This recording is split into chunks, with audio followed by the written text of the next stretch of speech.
ಪ್ರೀತಿಯ ಕತೆ ಇದು. ಒಂದೂರಲ್ಲೊಬ್ಬ ರಾಜ ಇರ್ತಾನೆ. ಆ ರಾಜನಿಗೆ ಒಂದು ರಾಣಿ ಇರುತ್ತೆ. ರಾಣಿ ಇದ್ರೂ ಅವನಿಗೆ ಸುಮಾರು ಸೆಟಪ್ ಇರುತ್ತೆ. ಅಷ್ಟೊಂದು ಸೆಟಪ್ ಇದ್ದರೂ ಆ ರಾಣಿಗೆ ಈ ರಾಜನ ಮೇಲೆ ಹುಚ್ಚಿರುತ್ತೆ. ತುಂಬ ಆಳವಾದ ಪ್ರೀತಿ ಇರುತ್ತಾ. ಪ್ರೀತಿ ಇದ್ದರೂ ಆ ಪ್ರೀತಿ ನೋಡಿ ಇವಳು ಎಂಥ ಹುಚ್ಚಿ ಮಾರ್ರೆ, ಇವಳು ಇಷ್ಟೊಂದು ಇಷ್ಟಪಡ್ತಾನೆ, ನನ್ನ ಹುಚ್ಚಾಗಿದ್ದಾಳೆ ಅಂತ ಇವನು ಭಾವಿಸ್ತಾ ಇರ್ತಾನೆ. ಒಂದು ದಿವಸ ಆ ರಾಜ ಒಂದು ಅರಮನೆಯಲ್ಲಿ 2 ಗಿಣಿ ಸಾಕಿರ್ತಾನೆ. ಆ ಗಿಳಿ ಒಂದು ಗಿಳಿ ಸತ್ತೋಗುತ್ತೆ. ಅದರಲ್ಲಿ ಆ ಗಿಳಿ ಸತ್ತೋಯ್ತಲ್ಲ ಅಂತ ಇನ್ನೊಂದು ಗಿಳಿ 2 ದಿನ ಊಟ ನಿದ್ದೆ ಎಲ್ಲ ಬಿಟ್ಟು ಅದು ಸತ್ತೋಗುತ್ತೆ.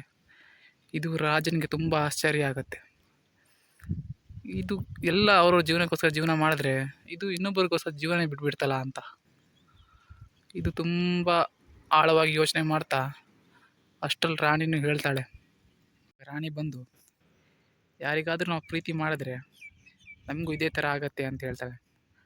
ಆವಾಗ ರಾಜ ಇದ್ರ ಮಾತನ್ನ ಕೇರ್ ಮಾಡದೆ ಸುಮ್ಮನೆ ಇರ್ತಾನೆ.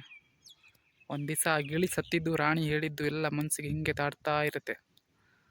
ಇವಳು ಪ್ರೀತಿನ ಪರೀಕ್ಷೆ ಮಾಡಲೇಬೇಕು ಅಂತ ಒಂದು ದಿವಸ ಅವ್ರ ಪರಿವಾರ ಕರ್ಕೊಂಡು ಕಾಡಿಗೆ ಹೋಗ್ತಾನೆ. ಕಾಡಿಗೆ ಹೋಗಿ ಅವ್ನ ಬಟ್ಟೆ ಎಲ್ಲ ಬಿಚ್ಚಿ ಅದ್ರ ಮೇಲೆ ರಕ್ತ ಎಲ್ಲ ಸುರಿದು ರಾಜ ಹುಲಿಯಿಂದ ಕೊಲ್ಲಲ್ಪಟ್ಟಿದ್ದಾನೆ ಅಂತ ಹೇಳಿ ಕಳಿಸ್ತಾನೆ. ರಾಜ್ಯಕ್ಕೆ ಸಂದೇಶ ಕಳಿಸ್ತಾನೆ. ಆವಾಗ ರಾಣಿ ಬಂದು ಆ ಬಟ್ಟೆ ತಗೊಂಡು ರಾಣಿ ತುಂಬ ಗೌರವದಿಂದ ಒಂದು ಸೌದೆ ಮೇಲಿಟ್ಟು ಚಿತೆ ಮೇಲಿಟ್ಟು ಆ ಚಿತೆ ಮೇಲೆ ಇದ್ದು ಜೀವ ಬಿಟ್ಬಿಡ್ತಾಳೆ.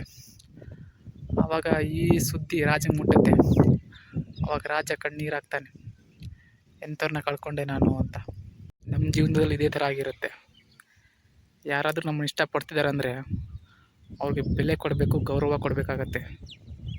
ಇಲ್ಲ ಅಂದರೆ ಇದೇ ಥರ ನಾವೆಲ್ಲರನ್ನು ಕಳ್ಕೊಬೇಕಾಗತ್ತೆ.